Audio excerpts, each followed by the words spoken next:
Subscribe करें और bell दबाएं ताकि कोई खबर रह न जाए।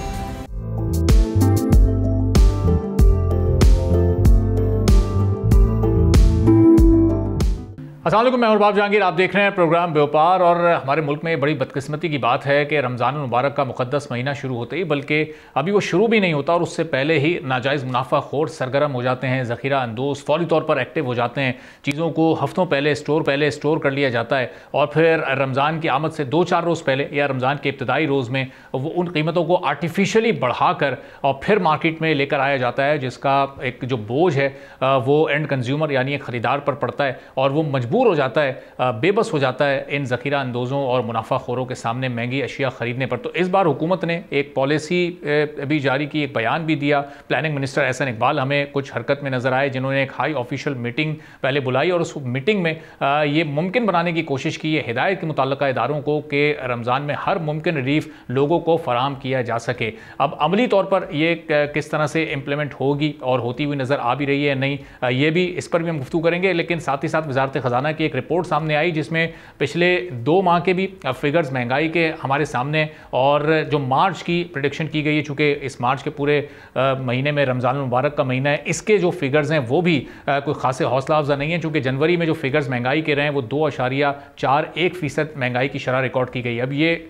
कमी इसमें इसलिए चूंकि बेस प्राइस बहुत बढ़ चुकी है पिछले साल, 1.5 साल, 2 साल में, तो इसलिए ये इस वक्त परसेंटेज हमें बड़ी कम दिखाई दे रही है। लेकिन फिर जो फरवरी के फिगर्स हैं वो भी 2 से 3% के दरमियान ही रहें। एक एवरेज निकालें तो 2.5% रहेंगे, लेकिन इस मार्च के महीने में वो 3 से 4% महंगाई की इस वक्त प्रेडिक्शन कर रही है वज़ारत ख़ज़ाना की ये रिपोर्ट। तो इसका मतलब कि पता है हुकूमती सतह पर लोगों को कि महंगाई इसमें बढ़नी ही है। कौकब इकबाल साहब चेयरमैन कंज्यूमर एसोसिएशन के हमारे साथ मौजूद नजर, उनसे हम गुफ्तगू करेंगे कि इस वक्त ग्राउंड रियलिटी वो क्या देख रहे हैं, चूँकि लोगों से बड़ी हद तक उनका राब्ता भी रहता है, लोग अपनी कंप्लेंट्स भी इनके पास लेकर आते हैं। बहुत शुक्रिया कौकब साहब, प्रोग्राम के लिए आपने वक्त निकाला। अब इस वक्त ऑन ग्राउंड रियलिटी है क्या? रमज़ान से 2-3 रोज़ पहले का या चलें 1 हफ्ते पहले का अगर हम जायज़ा लें, कीमतों में कोई आर्टिफिशियल हमने इस वक्त ग्रोथ देखी? और फिर जो इब्तदाई रोज़ हैं रमज़ान के, 1 आध हफ्ता जो शुरू का है, उसमें क्या सूरत हाल रहेगी, क्या उम्मीद है आपकी? देखिए, सबसे पहली बात यह है कि आपका जो तज्जिया है वो बड़ा अच्छा है कि मुनाफाखोर ताजिर जो है रमज़ान आने से पहले ही 3 महीने पहले से वो इसका सिलसिला शुरू कर देते हैं, उसकी तैयारी शुरू कर देते हैं कि ये मुनाफा बख्श महीना और आ रहा है इनके लिए। ये मैं समझता हूँ कि देखें, ये मुनाफाखोरी की इंतहा पे पहुँचे हुए होते हैं, क्योंकि ये समझते हैं कि ये पूरे साल में एक ऐसा महीना है जिसमें तमाम सार्फिन को, चाहे वो कोई भी अशिया बेच रहा हो, फल फ्रूट बेच रहा हो, चाहे वो अजनास कोई बेच रहा हो, चाहे वो कोई और आइटम्स बेच रहा हो, वो कोई भी मुनाफाखोरी से बाज नहीं आता।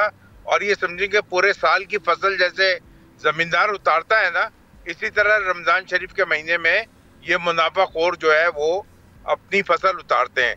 ये इनकी कमाई का महीना कहलाता है और इसको बड़ी शिद्दत के साथ ये जो है वो इंतज़ार करते हैं।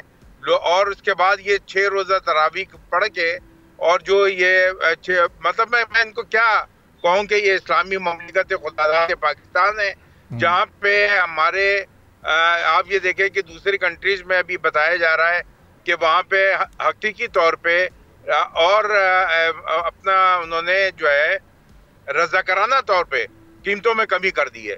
उनसे किसी हुकूमत ने नहीं कहा कि आप जो है कीमतों में कमी करें, आप खुद ही जो है वो हमेशा इस तरह करते हैं। और ये हमारे यहाँ जो जिस तरह मुनाफाखोर ताजिर है, चाहे वो सब्जी बेच रहा है, फ्रूट बेच रहा है, या अजनास बेच रहा है, किराना के आइटम बेच रहा है, डिपार्टमेंटल स्टोर लेके बैठा हुआ है, किराने की दुकान लेके बैठा हुआ है, या ठेले वाला, वो सब जो है वो मुनाफाखोरी में लगे होते हैं। मैं समझता हूँ कि हुकूमत का, क्योंकि चाहे वो वफाकी हुकूमत हो, चाहे वो सूबाई हुकूमत हो, चाहे वो कमिश्नर कराची हो, चाहे वो कहीं के भी कमिश्नर हो, उनका काम है प्राइस कंट्रोल करना, और जो प्राइस लिस्टें निकाली जाती हैं उस पर अमल दरामद करना। मगर मैं समझता हूँ कि ये सिलसिला हम क्योंकि 5-6 साल से देख रहे हैं कि ये इसके ऊपर जो है रिट कायम नहीं की जाती। दिखाने के लिए इनको कुछ मुनाफाखोरों पे फाइन जुर्माने किए जाते हैं। मैं कहता हूँ ये फाइन जुर्माने करके किस खजाने में जाते हैं? सबसे पहला सवाल तो ये है हुकूमत के साथ मेरा कि ये किस खजाने में वो जमा होते हैं।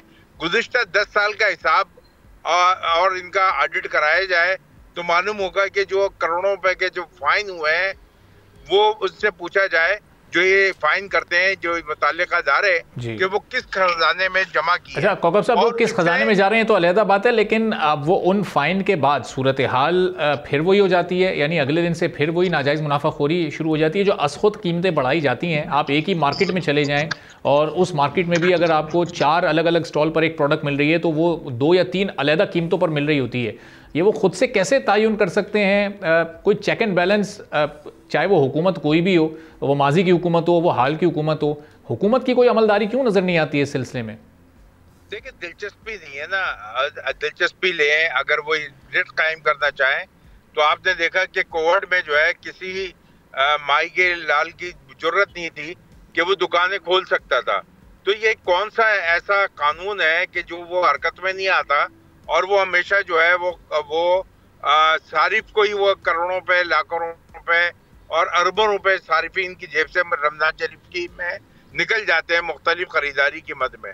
मैं समझता हूँ कि इसके लिए वो कंज्यूमर प्रोटेक्शन काउंसिल्स को फॉल करना चाहिए, प्राइस कंट्रोल कमेटीज को फॉल करना चाहिए। और ये इत्तेफाक की मैं आपको बताऊं, ये पहला रमजान है जिसमें कंज्यूमर एसोसिएशन ऑफ पाकिस्तान को कभी भी दावत नहीं दी गई, क्योंकि हम तो बोलते रहते हैं ना कि ये जो बातें कर रहे हैं, चाहे वो कमिश्नर ऑफिस में बैठ के की जा रही हो, मीटिंग्स की जाती हैं, उसके ऊपर कोई खातिर खा अमल दरामद नहीं होता।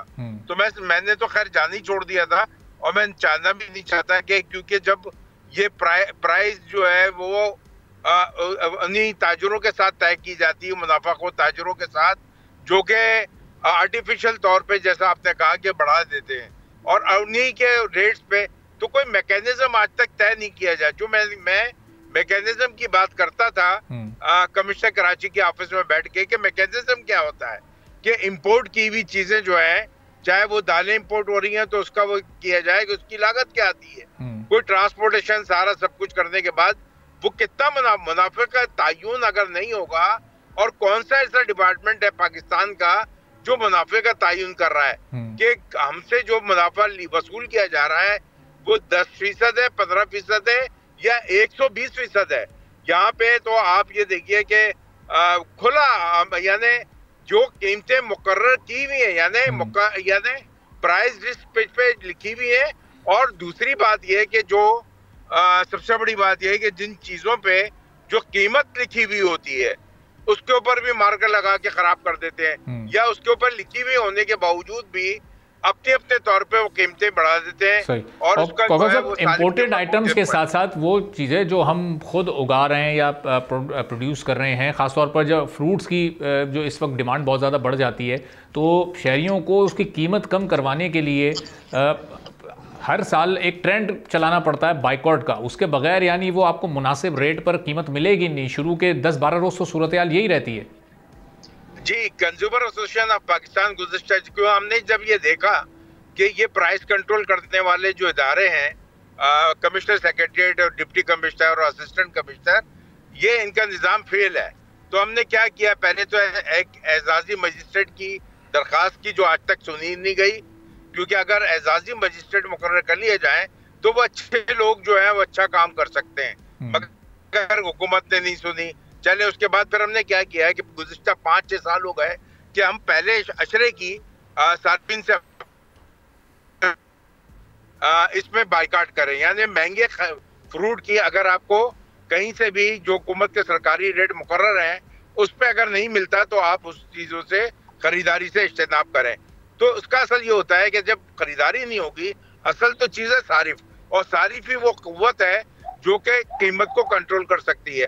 पूरी दुनिया में ये होता है कि अगर कोई अशिया की कीमतें बढ़ती हैं और कंज्यूमर एसोसिएशन जो है वो हर कंट्री की एक कंज्यूमर एसोसिएशन होती है और वो उसके साथ जो है हुकूमत के राब्ते होते हैं और तमाम जो एसोसिएशन हैं, ट्रेडर्स एसोसिएशन हैं, उनके साथ वो राब्ते में रहता है, क्योंकि कंज्यूमर इंटरनेशनल है। कंज्यूमर इंटरनेशनल के अंडर में ये तमाम एसोसिएशन आती हैं, हर कंट्री की एक कंज्यूमर एसोसिएशन है।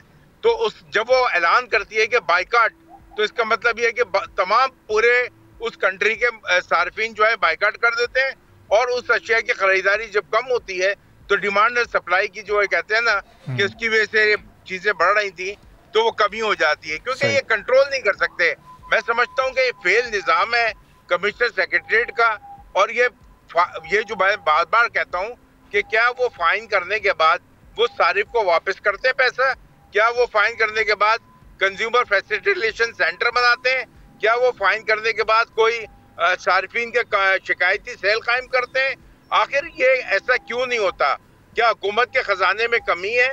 अगर अच्छा, मैं तो सब चीजों को कहता हूं कि छोड़ें, आप इनके ऊपर फाइन करने के बजाय इनको सजाएं दें जो मुनाफाखोर ताजिर हैं। यहाँ का मुनाफाखोर ताजिर जो है इसको ये एहसास नहीं है कि ये महीना जो रमजान उल मुबारक का बाबरकत महीना है, इसको हलाल कमाई कमा रहे, अपने बच्चों को हलाल करे। हलाल क्या होता है कि आपने जो कीमत लेके आए, आपका मुनाफा लेना जायज है। बिल्कुल। रसूल करीम सल्लल्लाहु अलैहि वसल्लम ने भी तिजारत की थी, मगर उन्होंने बताया था कि हम जो चीजें बेचेंगे उसको दिखा के बेचेंगे कि ये क्या है। यहाँ तो आप एक तरफ तो आप एक और बात आपको बताता चलूं जी कि यहाँ पे तीनों हाथों से लूटा जा रहा है। एक नापतोल का निजाम, आप बड़े बड़े डिपार्टमेंटल स्टोर्स की शिकायतें हमारे पास आ रही हैं कि जनाब वहाँ पे जो है वो जो डिजिटल स्केल है, बिल्कुल उनमें बहुत ज्यादा उसमें बड़े फर्क है। सोशल मीडिया का दौर है, आप देख रहे हैं लातादाद लोग जो है कंप्लेन कर रहे होते हैं। सही। तो ये एक सारिफ को एक हाथ से नहीं लूट रहा है, ये जो है मुनाफाखोरी में एक मिलावट करते हैं, यानी मिलावट और नाजायज मुनाफाखोरी, और ये जो है क्या नाम है नापतोल में हेरा फेरी। तो ये जब अगर आप ये चीज एक किलो लेने जाते हैं वो आपको 3 पाव मिलती है या 100 ग्राम कम मिलती है, तो उसके पैसे तो वो डबल वसूल कर रहे हैं। तो ये मैं समझता हूँ कि इसके लिए कोई हिकमत अमली, और ये एक दौर खिलजी की मैं आप बात करता चलूँ, अगर हुकूमत पाकिस्तान ऐसे दौर खिलजी की का अज़म कर ले कि वो दौर खिलजी क्या था कि उसने कहा था कि अगर कोई ताजिर जो मुनाफाखोरी करेगा या ज़ख़ीरा अंदोज़ी करेगा या जो है मिलावट करेगा, उसकी खाल खिंचवा दी जाए।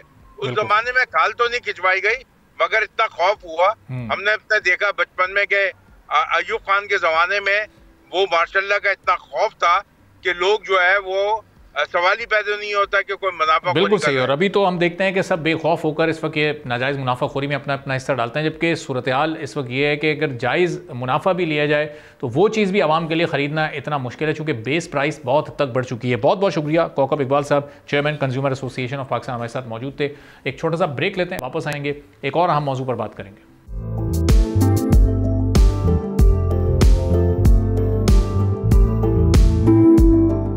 एक बार फिर आपको प्रोग्राम में खुशामदीद कहेंगे। दुनिया की बड़ी ई कॉमर्स की चीनी कंपनी अलीबाबा ने आइंदा 3 सालों के दौरान आर्टिफिशियल इंटेलिजेंस और क्लाउड कंप्यूटिंग के सेक्टर्स में $53 अरब की इन्वेस्टमेंट का ऐलान कर दिया है।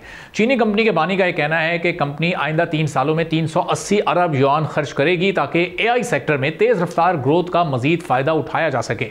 यह इन्वेस्टमेंट क्लाउड और AI हार्डवेयर पर की जाने वाली किसी भी प्राइवेट कंपनी की जानिब से सबसे बड़ी इन्वेस्टमेंट होगी। तरक्की याफ्ता ममालिक इस वक्त बड़ी बड़ी इन्वेस्टमेंट सिर्फ AI से फायदा उठाने के लिए कर रहे हैं। Medical, agriculture, industries, manufacturing, education, हर सेक्टर में AI के इन्फ्लुएंस के जरिए प्रोडक्शन कॉस्ट को कम करने और प्रोडक्शन और इससे हासिल मुनाफे को डबल कर दिया है। लेकिन पाकिस्तान इस वक्त इस सब में बहुत पीछे है। पाकिस्तान के पीछे होने का अंदाजा इस बात से लगाया जा सकता है कि आज तक पाकिस्तान में पहली AI पॉलिसी ही लॉन्च नहीं की गई है। कौमी असम्बली की कायमा कमेटी बराए IT को वजारत IT की जानिब से बताया गया है कि पाकिस्तान की AI पॉलिसी का ड्राफ्ट तैयार कर लिया गया है, जिसे चंद दिनों में मंजूरी के लिए काबीना को भिजवा दिया जाएगा। वक्त पहले ही बहुत ज्यादा गुजर चुका है, लेकिन अभी तक पॉलिसी का कहीं कोई जिक्र नहीं है। AI पॉलिसी के तहत 10 लाख नौजवानों को तरबियत देने का हदफ रखा गया है।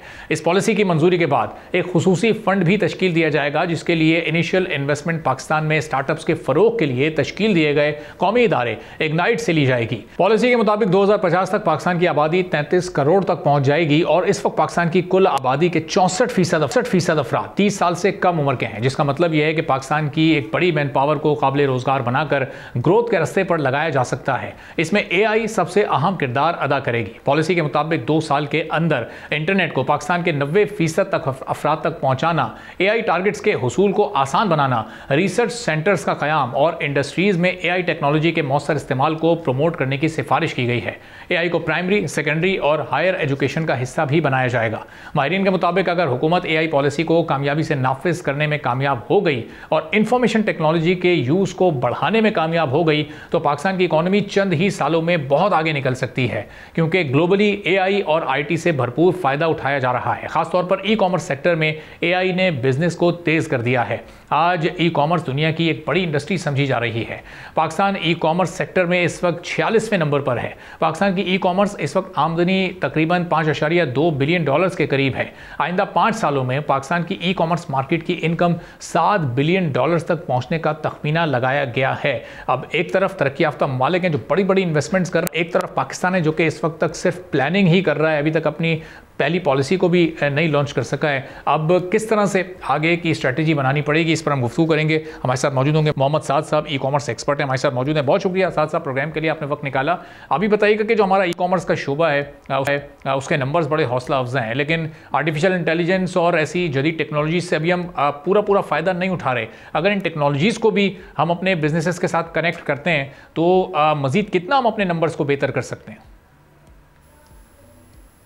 बिल्कुल, thank you very much, thank you for having me in the programme. बिल्कुल, दुनिया जो है पिछले 1 से 1.5 साल में चेंज हो गई है AI के बाद। अब वो हमारा लाइफ टाइम, हमारा जो रूटीन और हमारा जो लाइफ स्टाइल है, स्पेशली जो IT प्रोफेशनल्स हैं और जो भी इस फील्ड से वाबस्ते हैं, उन सबका चेंज हो गया है और इससे फ़ायदा उठाना बहुत ज़रूरी है। स्पेशली ये जो अभी न्यूज़ आ रही है कि अलीबाबा जो है वो क्लाउड कंप्यूटिंग में इतनी बड़ी इन्वेस्टमेंट कर रहा है, इससे बिल्कुल बहुत फ़ायदा उठा सकते हैं। स्पेशली जो हमारे जो फ्रीलांसर्स और IT प्रोफेशनल्स हैं, इनके लिए बहुत सारे नए मौके पैदा होंगे। पाकिस्तानी डेवलपर्स और जो डेटा साइंटिस्ट हैं, ये इनके लिए रिमोट जॉब्स और फ्रीलांसिंग की अपॉर्चुनिटीज़ बहुत बढ़ेंगी।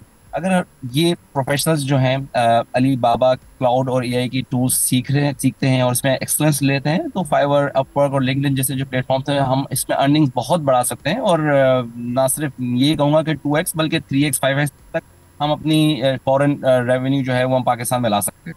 इसके अलावा भी जितने भी सेक्टर्स हैं पाकिस्तान में, उन सब में बहुत अपॉर्चुनिटीज है, स्टार्टअप में और बिजनेसेस में बहुत मौके हैं। स्टूडेंट्स के लिए भी बहुत मौके हैं कि वो जो है इस अपॉर्चुनिटी का फ़ायदा उठाएं और क्लाउड कंप्यूटिंग के कोर्सेज की तरफ जाएं और जो है अपनी स्किल सेट का फ़ायदा उठाएं।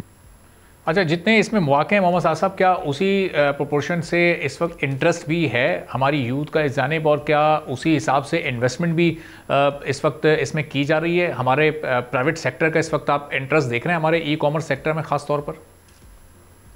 बिल्कुल, इसमें देखें दोनों चीज़ें हैं।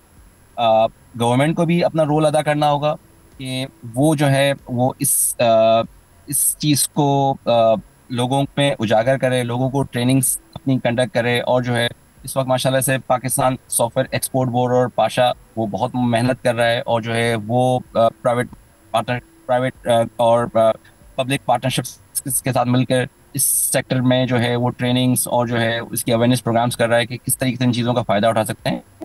और मैं समझता हूँ कि ये बहुत ज़बरदस्त मौका है कि हम इसमें जो है स्पेशली जो पाकिस्तान चाइना दोस्ती है उसका भी बड़ा फ़ायदा उठा सकते हैं, क्योंकि इस वक्त जो है जो CPEC चल रहा है, इस वजह से भी दोनों मुल्क जो हैं वो एक दूसरे को इकोनॉमिकल सपोर्ट कर रहे हैं, तो बहुत फ़ायदा उठाया जा सकता है। सही। और ये बताइएगा, अभी जिस तरह अलीबाबा ने एक बड़ी इन्वेस्टमेंट का ऐलान किया है, प्लान किया है, ये $52-53 अरब की, ज़ाहिर है वो एक बड़े ग्रैंड स्केल पर काम करती है, तो पाकिस्तान की जो टॉप कंपनीज़ हैं, क्या इस तरह की इन्वेस्टमेंट का वो इस वक्त सोच सकती हैं? इतना स्कोप उनमें है? और AI को कनेक्ट करके और उन टेक्नोलॉजी से फ़ायदा उठाने के बारे में संजीदगी के साथ इस वक्त पाकिस्तानी कंपनी सोच रही हैं? यानी आने वाले दिनों में ई कॉमर्स के नंबर्स आप मज़ीद ऊपर जाते देख रहे हैं? बिल्कुल, देखें ज़रूरी नहीं है कि पाकिस्तानी कंपनीज को भी इस लेवल पे इन्वेस्टमेंट्स करनी चाहिए, लेकिन जो दुनिया में हो रहा है कम से कम उसका हम फ़ायदा उठाएं। पाकिस्तानी जो बिजनेसेस हैं वो AI को यूज़ कर अपनी कस्टमर सर्विस बेहतर कर सकते हैं, सप्लाई चेन की चीज़ों को ऑटोमेट कर सकते हैं, इन्वेंट्री ऑटोमेशन कर सकते हैं। ई कॉमर्स बिजनेसेस जो चल रहा है वो हम इन चीज़ों का फ़ायदा उठाएं। ज़रूरी नहीं है कि हम भी इस इन्वेस्टमेंट का ही प्लान करें। जो दुनिया में हो रहा है, जो हमारे पड़ोसी मुल्क, हमारे दोस्त मुल्क जो इन्वेस्टमेंट्स कर रहे हैं, तो ई कॉमर्स कंपनी और जो जर्नल बिजनेस हैं वो अपने प्रोसेसेस को इम्प्रूव कर सकते हैं, एफिशिएंसी ला सकते हैं एआई को यूज करके, और अपनी कॉस्ट बचा सकते हैं, और ऑफ कोर्स एक्सपोर्ट बढ़ा सकते हैं। सही। अच्छा, ये ई कॉमर्स में ज़ाहिर है जो एक सेलर और बायर का जो आपस का एक कनेक्शन या रिश्ता होता है वो ट्रस्ट की बुनियाद पर होता है, और वो ट्रस्ट हमने कई जगहों पे कभी ब्रेक भी होते देखा है। उसमें क्वालिटी या जो सर्विसेज हैं उनके मेयार पर अक्सर एक सवालिया निशान खड़ा होता है। तो ये इस टेक्नोलॉजी को यूज़ करते हुए या मुख्तलिफ टेक्नोलॉजीज़ को यूज़ करते हुए अपने इस बिहेवियर को बेहतर किया जा सकता है, सर्विसेज को, और फिर ख़ास तौर पर जो प्रोडक्ट क्वालिटी है वो। बिल्कुल। देखें, ये हर मार्केट का एक step by step market grow होती है, मार्केट मैच्योरिटी की तरफ जाती है। जब एक मार्केट स्टार्टिंग फेज में होती है तो ये इस तरह के सारे इनिशियल चैलेंजेस आते हैं, ट्रस्ट के इश्यूज, सेलर की तरफ से भी इश्यूज आते हैं, बायर की तरफ से भी इश्यूज आते हैं, और जैसे जैसे मार्केट मैच्योर होती जाती है तो ये सब चीज़ें जो है ओवरकम होती जाती है। और बिल्कुल एआई के टूल्स को यूज कर कर जो हमारा बिजनेस, मेरा स्टार्टअप है इंडोल्ज, हम रेस्टोरेंट्स के लिए ई कॉमर्स सिस्टम प्रोवाइड करते हैं। तो हम एआई की टूल्स को यूज करते हुए रेस्टोरेंट्स को पहले से ही बता देते हैं कि यार इस कस्टमर का पैटर्न क्या है, कि क्या ये अपना ऑर्डर रिसीव करेगा या नहीं करेगा। तो इन सारी चीज़ों को फायदा भी उठा सकते हैं ई कॉमर्स सेलर्स भी, और इवन बायर्स भी। जो रिव्यू सिस्टम है उसको हम पावरफुल बना सकते हैं, और ये देख सकते हैं कि सेलर कितना पावरफुल है। तो बिल्कुल ये ट्रस्ट की चीजें जो है वो टाइम बाय टाइम ओवरकम होती जा रही है, और मार्केट जो है मैच्योरिटी की तरफ जा रही है हमारी ई कॉमर्स की। और साथ साथ जो स्टार्टअप्स हैं उनके लिए जो इनिशियल इन्वेस्टमेंट चाहिए होती है वो ज़ाहिर है पाकिस्तान में किसी भी बिजनेस के लिए हमेशा से एक इशू रहा है। आइडियाज़ होते हैं लोगों के पास, लेकिन इन्वेस्टमेंट की वजह से उन आइडियाज़ पर इम्प्लीमेंटेशन नहीं हो पाती। तो ये इसको कैसे ओवरकम करें इस ई कॉमर्स के सेक्टर में? अगर लोगों के पास आइडियाज़ मौजूद हो और इन्वेस्टमेंट उनके पास मौजूद नहीं हो तो वो इन्वेस्टमेंट कहाँ से लेकर आएँ? तो देखें, स्टार्टअप की दुनिया में एक वर्ड है बूटस्ट्रैप, और दुनिया में अगर हम देखें तो जो सक्सेसफुल स्टार्टअप्स हैं उसमें से 60% स्टार्टअप्स जो हैं, ऑलमोस्ट अप्रोक्सीमेटली 60% स्टार्टअप्स जो हैं वो बूटस्ट्रैप हैं। Bootstrap means without any funding, एक प्रोटोटाइप प्रोडक्ट बनाकर एक कस्टमर को सर्व किया, फिर दूसरे कस्टमर को सर्व किया, और एक ग्रेजुअली गए। जरूरी नहीं है कि आप फंडिंग ना हो आपके पास और आप सक्सेसफुल नहीं हो सकते। बूटस्ट्रैप करके भी आदमी जो है वो एक स्टार्टअप जो है वो सक्सेसफुल बन सकता है। अल्हम्दुलिल्लाह पाकिस्तान में भी इस तरह की बहुत सारी स्टोरीज हैं जो कि बूटस्ट्रैप स्टार्ट हुए और पूरी दुनिया में गए, और वर्ल्ड वाइड भी बड़ी सक्सेसफुल स्टोरीज हैं। फंडिंग बिल्कुल इंपॉर्टेंट है, और फंडिंग के भी मौके हैं, लेकिन फंडिंग का वेट करते रहें। आइडिया पावरफुल हो, अगर आप में दम है, आपके पास आइडिया पावरफुल है और आपका आइडिया वैलिडेट है, अगर कस्टमर उस आइडिया को वैल्यू कर रहा है, पे करने के लिए तैयार है, तो आप बूटस्ट्रैपिंग करके भी सक्सेसफुल अपने आप को बना सकते हैं। जहां तक फंडिंग की बात है, अगर हम यही इसी पे बेस कर रहे हैं कि अगर फंडिंग होगी तो आगे बढ़ेंगे, तो उसके भी बहुत सारे मौके पाकिस्तान में मौजूद हैं। बहुत सारे इंक्यूबेशन सेंटर्स हैं जो आपको इस तरह की सपोर्ट दे रहे होते हैं। एनआईसी के जो इदारे हैं कराची, इलाहाबाद, इस्लामाबाद में, ये बहुत सपोर्ट दे रहे हैं स्टार्टअप्स को फंडिंग तक पहुंचाने के लिए, वीसीस और जो इन्वेस्टर्स हैं उससे कनेक्ट करने के लिए।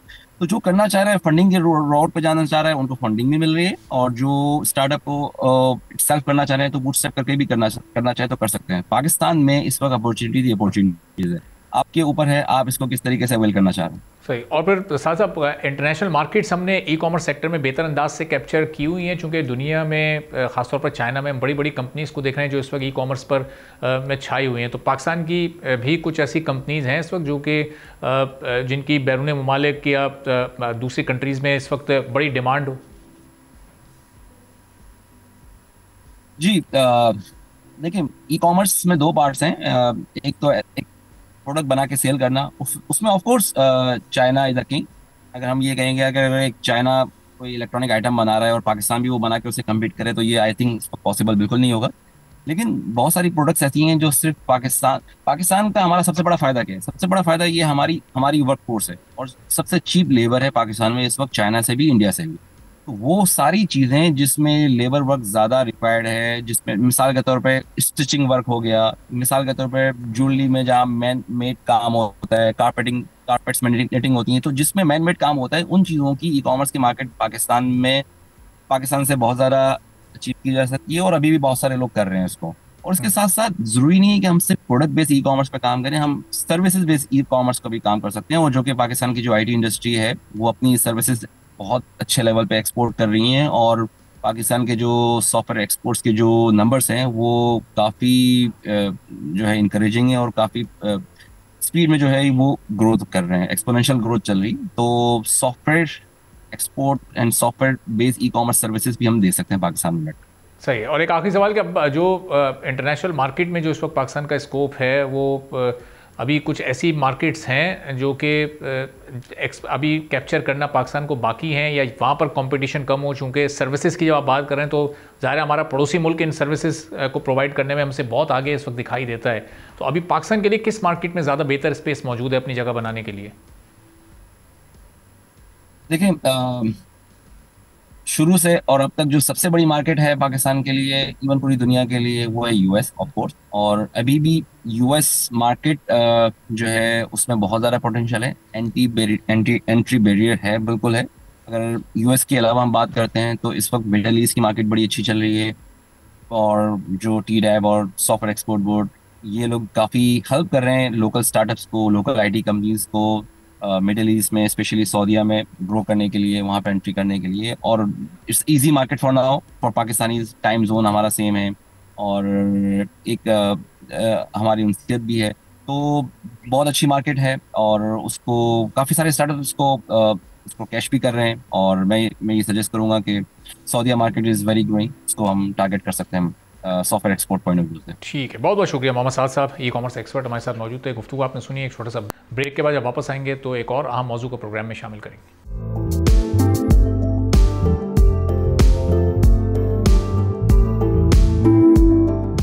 एक बार फिर आपको प्रोग्राम में खुशामदीद कहेंगे। अगले माली साल के बजट की अनाउंसमेंट में अभी 3 से 4 माह का वक्त है, और ये वो वक्त होता है जब उस बजट की तैयारी की जाती है, ब्रेनस्टॉर्मिंग की जाती है, तजवीज़ मुख्तलिफ सेक्टर से ली जाती हैं। तो बिज़नेस कम्युनिटी की जानिब से, FPCCI की जानिब से अब कुछ तजवीज़ इस वक्त फॉरवर्ड की गई हैं वज़ारत तिजारत को, जिसमें काफ़ी ऐसी इंपोर्टेड चीज़ें हैं जिस पर कस्टम ड्यूटी को कम करने की मद में तजवीज़ दी गई है। ख़ासतौर पर जो चाय की इंपोर्ट है उस पर ड्यूटी 11% से कम करके 5% कम करने की तजवीज़ शामिल है। फिर अदविया साजी का जो रॉ मटेरियल है उस पर कस्टम ड्यूटी को कम करने की बात की गई है, और ये कहा गया है कि कस्टम ड्यूटी 20 से कम करके 5% पर इसको लेकर आया जाए। फिर जो मोटरसाइकिल के, बाइक्स के जो स्पेयर पार्ट्स हैं उन पर कस्टम ड्यूटी 35% है, उसको कम करके 20% किया जाए। और फिर जो इम्पोर्टेड मशीनरी है 10 साल पुरानी, जो कि कंस्ट्रक्शन के लिए यूटिलाइज़ होती है, इस्तेमाल होती है, उसको इम्पोर्ट करने की इजाज़त दी जाए। तो अब इसकी वजूहात क्या हैं, इसकी बुनियाद क्या है इन तजवीज़ की, और दीगर क्या तजवीज़ हैं जो कि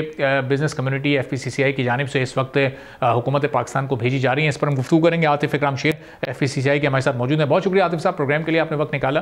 अब ये बताइएगा कि जो तजवीज़ आप लोग की जानिब से भेजी गई हैं, इससे कौन कौन सी इंडस्ट्री को क्या क्या फ़ायदा हो सकता है, और ये कितनी काबिल अमल तजवीज़ हैं इस वक्त हुकूमत के लिए? बिस्मिल्लाहिर्रहमानिर्रहीम। As a president federation of Pakistan, actually मैं सारे सेक्टर्स को प्रेजेंट कर रहा हूँ, और डिफरेंट सेक्टर्स जो पाकिस्तान में 250 plus trade bodies and chambers हैं, उन सबकी एपेक्स बॉडी ये फेडरेशन ऑफ पाकिस्तान। तो अब ये एक प्रोसेस शुरू होता है कि हम हमारे इंडस्ट्री से उनकी बजट प्रपोजल्स मंगाते हैं बिफोर बजट, और उसको हम गवर्नमेंट के साथ शेयर करते हैं कि ये इस इंडस्ट्री के मसाइल हैं, अगर आप इसको इस तरह इसको टैकल करेंगे, इसको हमसे डिस्कस करेंगे, तो इसमें रेवेन्यू भी मिलेगा और इंडस्ट्री भी चलेगी। ठीक है, तो आप ये बताइएगा जो कंस्ट्रक्शन इंडस्ट्री के लिए आप कह रहे हैं कि 10 साल पुरानी जो मशीनरी है उसको भी इंपोर्ट करने की इजाज़त दी जाए, तो इससे कंस्ट्रक्शन इंडस्ट्री को हमारी क्या फ़ायदा हो सकता है, जो कि ज़ाहिर है इस वक्त एक बड़े मुश्किल फेज़ में भी है, चैलेंजेस का भी इस वक्त उनको भर सामना है? देखें, construction industry as you said कि वो एक थोड़ा डिफ़िकल्ट एरिया में है, तो उसके लिए हम चाहते हैं कि जो मशीनरी जो उसकी कॉस्ट कम कर सके तो उसकी इजाज़त देनी चाहिए कि ये इंडस्ट्री भी, इसकी भी रिवाइवल होनी चाहिए। और ये है कि गवर्नमेंट कोई पैकेज भी निकाल रही थी फॉर दिस स्पेसिफिक इंडस्ट्री, तो आई थिंक कि उसको भी होना चाहिए, क्योंकि एक्चुअली रियल स्टेट इज़, मैं नहीं कहता कि ये कोई इंडस्ट्री है, इसके साथ बहुत सारी इलाइड इंडस्ट्रीज़ हैं, स्टील है, सीमेंट है, मैनी मोर। तो वो अगर ये थोड़ा सा बूम करती है तो 45 इंडस्ट्रीज हैं जो इसके साथ अलाइड हैं और वो भी चलना शुरू होती हैं। तो इसलिए हम चाहते हैं कि इस इंडस्ट्री को कोई बेनिफिट दिया जाए कि ये चल सके। अच्छा, अब जो मुख्तलिफ इम्पोर्टेड आइटम्स पर कस्टम ड्यूटीज़ हैं उसमें भी आप कमी का मुतालबा कर रहे हैं, तो ये कस्टम ड्यूटीज़ इस वक्त आपको एडिशनल इस वक्त महसूस हो रही हैं, एक बोझ के तौर पर मौजूद हैं, कम करने का स्पेस इस वक्त फिस्कल स्पेस मौजूद है हमारी हुकूमत के पास?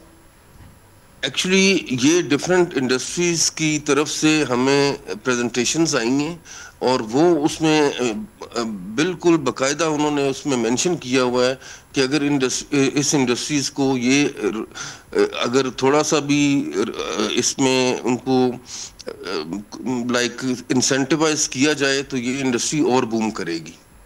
तो अब ये फार्मास्यूटिकल है, जैसे इन्होंने हमें कहा हुआ है कि जी हमारी ऑलरेडी कॉस्ट ज्यादा है।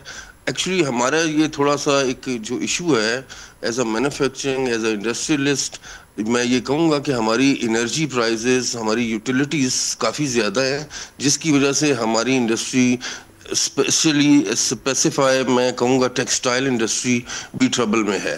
तो अगर गवर्नमेंट एनर्जी को ही हमें थोड़ा सा लाइक रीजनल जो हमारे कंट्रीज हैं इसके साथ कर दे तो हमें, मेरा ख्याल है कि ये जो हम कह रहे हैं कस्टम ड्यूटी और इन चीज़ों की हमें शायद ज़रूरत ना पड़े, हम इससे ज़्यादा भी इंडस्ट्री टैक्स देने को तैयार हैं। अच्छा, अब लेकिन हम देख रहे हैं कि जो कॉस्ट ऑफ डूइंग बिजनेस की आप इस वक्त बात कर रहे हैं बड़ा एक वैलिड पॉइंट है, लेकिन पिछले कोई 6 माह से 1 साल का जो हम पीरियड ले लें, सबसे ज़्यादा हमारी इंडस्ट्री इसमें मुश्किल का शिकार रही है। टेक्सटाइल इंडस्ट्री उसमें सरफहरिस्त है, लेकिन अब इसमें तो कहीं कोई ऐसा खास रिलीफ हमें मिलता हुआ नज़र नहीं आ रहा है। तो अब जब ये रिलीफ भी नहीं मिल पा रहा है और अगर ये कस्टम ड्यूटी की मद में भी रिलीफ नहीं मिल पाता, तो चैलेंजेस कितने आपके लिए और बिजनेस कम्युनिटी के लिए इस वक्त बढ़ जाएंगे? अगर ये रिलीफ हमें नहीं मिलता स्पेसिफिकली लाइक इन एनर्जी, तो मेरा ख्याल है कि हमारा इंडस्ट्री ट्रबल में रहेगी। जो हालात अब हैं इससे ज़्यादा वर्स्ट हो सकते हैं। अच्छा, तो हम देख रहे हैं कि जो टारगेट्स हमारी हुकूमत सेट करती है, ज़ाहिर है आप लोगों से भी उस पर डिस्कशन होता होगा, आप लोगों की राय ली जाती होगी। हमें अगले 5 साल में $60 बिलियन पर अपनी एक्सपोर्ट लेकर जानी है, हर साल $6-7 बिलियन का उसमें इजाफा करना है। अगर हमारी इंडस्ट्री उसमें प्रॉपर इनपुट ही नहीं डाल सकेगी, और हम देख रहे हैं कि अभी हमारा जो इम्पोर्ट बिल है वो कितना बढ़ रहा है, ट्रेड डेफिसिट में अभी पिछले 1 साल के मुकाबले में इजाफा हुआ है। तो जब ट्रेड डेफिसिट बढ़ता रहेगा तो हमारी बढ़ती हुई एक्सपोर्ट्स का कोई फ़ायदा नहीं होगा। एक्सपोर्ट में हमें अगर एक मेजर जंप चाहिए तो उसके लिए इंडस्ट्री को चैलेंजेस से निकालना इस वक्त बड़ा ज़रूरी है। तो ये प्लानिंग हमारी कुछ और है, लेकिन इम्प्लीमेंटेशन में ऐसा लग रहा है हम किसी और ट्रैक पर इस वक्त जा रहे हैं। बिल्कुल, यू आर राइट कि एक्चुअली अगर हमने एक्सपोर्ट को बढ़ाना है तो ये इंसेंटिवाइज करना पड़ेगा। स्पेशली अगेन मैं कहूँगा कंपेटिटिव हमें दुनिया के साथ होना पड़ेगा। अगर नहीं होंगे तो हम एक्सपोर्ट नहीं कर सकेंगे।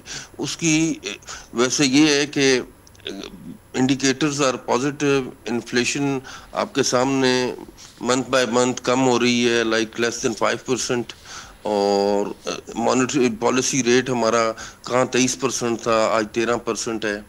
तो ये कुछ चीज़ें इंशाल्लाह बेहतर हो रही हैं। अभी सर्वाइवल थोड़ा सा और गवर्नमेंट इसको कंसिडर करे तो मेरा ख्याल है कि हमारी इकोनॉमी काफ़ी बेहतर हो जाएगी। अच्छा आतिफ साहब, इन्फ्लेशन रेट ज़ाहिर है इसलिए अंडर कंट्रोल है क्योंकि बेस प्राइस इतना ज़्यादा बढ़ चुका है कि वो मुमकिन ही नहीं है कि वो 7-8% के हिसाब से वो कायम रहे। वो 2-2.5% पे आ गया, वो भी बड़ा इस वक्त एक बोझ की सूरत में है चूँकि बेस प्राइस इस वक्त बहुत ज़्यादा उसमें इजाफा हो चुका है। ये जो हमारा ट्रेड डेफिसिट मुस्तकिल बढ़ रहा है, इसका मतलब हम इंपोर्ट्स भी बहुत ज़्यादा कर रहे हैं एक्सपोर्ट के मुकाबले में। तो हमारी बढ़ती हुई एक्सपोर्ट का वो एफिशिएंट फ़ायदा तो हमें नहीं हासिल हो सकेगा जो हमने इस वक्त प्लान किया हुआ है। अगर हमारी इंपोर्ट्स भी इसी तरह बढ़ती रहेंगी, इसका कोई हल बिजनेस कम्युनिटी के पास मौजूद है कि इंपोर्ट्स को किस तरह कंट्रोल किया जा सकता है?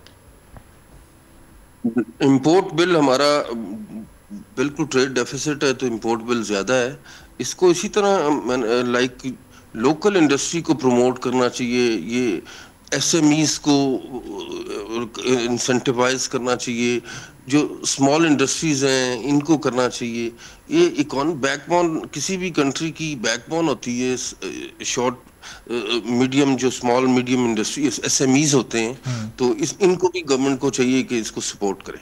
अच्छा, इन एसएमईज़ को सपोर्ट करने के लिए अभी हमने पिछले 2 दिन में ही देखा गवर्नर स्टेट बैंक की जानिब से भी सामने आया बयान। उन्होंने भी रिक्वेस्ट की कि ज़ाहिर है वो अपने बैंकिंग सेक्टर से मुखातिब हैं, तो वो फैसिलिटेशन बैंकिंग सेक्टर से SMEs को मिल रही है कि अपने आप को वो इन मुश्किल हालात में सर्वाइव कर सकें और ये चैलेंजेस का मुकाबला कर सकें? जी, इसको मैं इंडोर्स करूंगा कि ये मिल रही है, क्योंकि हमारे पास भी गवर्नर साहब से एक मीटिंग हुई थी हमारे पास फेडरेशन में, उन्होंने विजिट किया था with all the presidents of bank और विद ऑल हिज टीम। तो SMEs के लिए उनकी पॉलिसीज और वो उस पर इम्प्लीमेंट हो रहा है, क्योंकि as a federation of Pakistan being a president हमें हर सेक्टर से इनपुट मिलता है, तो SMEs को state bank of Pakistan and government incentivise कर रही है। ठीक है सर, बहुत बहुत शुक्रिया। आतिफ इकराम शेख साहब, सदर FPCCI हमारे साथ मौजूद थे। गुफ्तगू नाज़रीन आपने सुनी, इसी प्रोग्राम से इजाज़त दीजिए, अल्लाह हाफ़िज़।